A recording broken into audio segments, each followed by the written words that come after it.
O amiguinho lá da escola de vocês tá batendo em alguém? Em quem que ele bateu? Helena. Na Helena?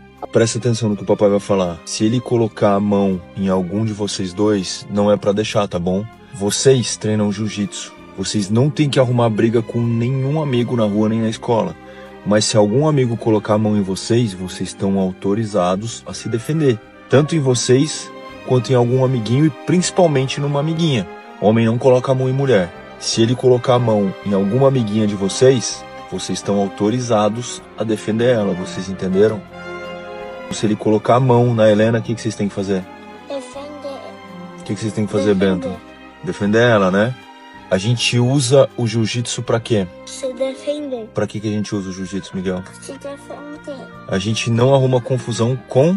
Os outros. Não arruma confusão com os outros. Não é verdade? A gente só se defende. Tamo entendido? Bate aqui.